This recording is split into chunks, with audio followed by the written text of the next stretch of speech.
dampak tarif impor ala Trump kepada sektor properti Indonesia. Meskipun tarif ini masih belum berlaku, Indonesia terus masih melakukan negosiasi, tapi sepertinya industri properti harus bersiap. Kira-kira bagaimana, Pak?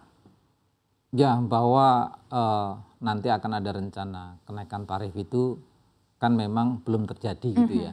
Jadi kalau bagi industri properti di Indonesia bisa saja berpengaruh, bisa saja tidak. Contoh misalkan kalau di kita apa yang dilakukan oleh Amerika tentunya tidak banyak komponen yang kita ambil dari sana. Kita impornya tidak banyak, kecuali memang segmennya mungkin yang menengah ke atas, mungkin di segmen yang betul-betul harganya sangat mahal, mungkin kita bisa ngambil beberapa aksesoris contohnya. Tetapi kalau untuk industri yang menengah ke bawah sampai sektor ke subsidi, saya kira belum terlalu berpengaruh terhadap industri properti. Tetapi kita juga tetap harus berhati-hati karena sepertinya ini akan dibawa perang dagang antara China dengan Amerika karena bagaimanapun industri properti di Indonesia khususnya material besi lebih banyak kita datangkan dari China. Nah itu nanti kita akan coba kembali cermati. Oke. Terlepas dari bahan baku, tapi yang juga mungkin akan menjadi kendala adalah perlambatan investasi di sektor properti. Mungkin ini juga akan menjadi salah satu hambatan. Bagaimana Anda melihatnya? Ya tentu dengan adanya kebijakan ini, para investor tentu betul-betul akan wait and see kapan akan masuk. Kita lihat dari sektor keuangan tentu juga ini ada pelambatan, kemudian dari berbagai kebijakan ini ada hal-hal yang memang belum sinkron. Ketika ada perang dagang antara China dan Amerika, ya tentunya ini sangat berpengaruh juga terhadap para investor untuk masuk di sektor mana. Tetapi kita melihat bahwa pemerintah Indonesia sudah sangat berupaya keras bagaimana pemerintah Indonesia melalui Pak Presiden Prabowo roadshow gitu ya ke beberapa negara untuk mengajak investor masuk ke Indonesia, khususnya di sektor properti. Dan mudah-mudahan hal itu bisa segera terwujud sehingga iklim industri properti di Indonesia bisa betul-betul tangguh, bisa betul-betul bertahan, bisa betul-betul bisa melaksanakan program 3 juta rumah itu dengan baik. Gitu. Ya, meskipun kunjungan-kunjungan Pak Prabowo tidak semuanya banyak yang sudah ada indikasi kepastian akan melakukan investasi ya Pak. Semuanya masih letter of interest, masih menunjukkan keinginan, tetapi belum ada langkah konkret.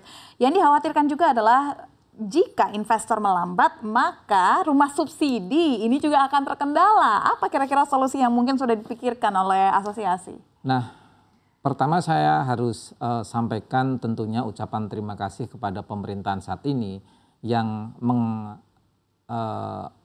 mengadakan atau adanya lahirnya kementerian baru gitu ya untuk mengurusi sektor khususnya perumahan, yaitu Menteri PKP. Dalam hal ini ada Pak Marwar Sirait ya.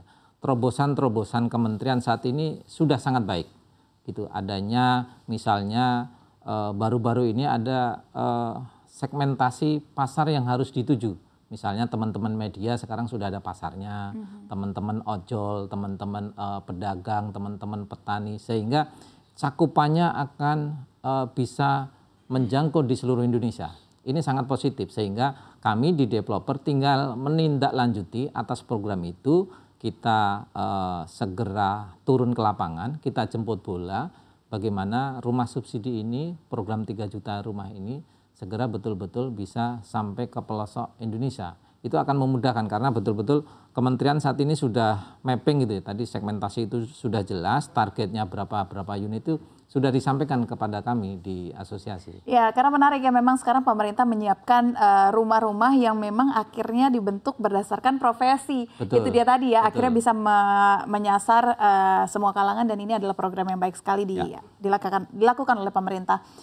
Kedepannya Pak, kalau misalkan nanti tarif ini sampai berlaku, pasti ada kenaikan bahan baku, barang-barang yang memang kita dapatkan dari luar negeri. Apa yang memang saat ini sedang disiapkan atau ya diperkirakan akan terjadi ketika nanti tarif itu betul-betul diberlakukan ke Indonesia? Ketika tarif itu diberlakukan misalnya di atas 30%, tentu ini menjadi peluang tersendiri bagi industri dalam negeri. Tentunya misalkan sektor UMKM-nya, sektor industri hulu sampai hilirnya. Ayo kita ciptakan bangsa Indonesia harus bisa mampu menghasilkan produk material building yang memang kita bisa pakai tersendiri. Nah, inilah potensi-potensi di dalam kesulitannya muncul potensi. Tinggal bagaimana pemerintah melakukan langkah-langkah konkret. Misalnya perwujudan misalnya genteng. Genteng kan tidak harus impor. Ada material-material dari alam Indonesia yang luar biasa, itu bisa didorong segera menggandeng industri UMKM untuk segera ini, ayo kita masuk ke semua sektor. Ini bisa salah satu menjadi terobosan. Misalkan baja ringan misalkan, itu tidak harus impor dari China, tidak harus impor dari Australia. Kita dorong pelaku-pelaku UMKM ini bisa menambah peluang tenaga kerja juga.